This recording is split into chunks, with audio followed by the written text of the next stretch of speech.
Diqqat таңлау. Siz hech o'ylab ko'rdingizmi? Eski buyumdan жаңа innovatsiyalik шешім жарату мүмкінлігін, тасланған шығындыдан түрлі дизайндағы пайдалы buyum ислеу мүмкінлігін. Негізінде, siz таслаған әрбір шығындыда миллионлық имканият бар.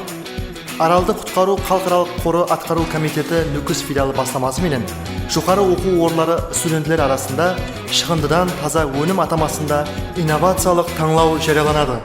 Таңлау басқышлары. Бірінші басқыш. Таңлап алу басқышы. 2025 жыл 2 сентябрден 30 сентябрге шейін барлық жоғары оқу орындарында өткеріледі.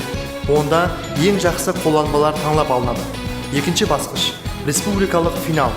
Сайлап алу басқышында жеңімпаз болған әрбір жоғары оқу орнының бірінші, екінші орын иелері 2025 жыл 21 октябрь күні болып өтетұғын финал басқышына жолдама алады.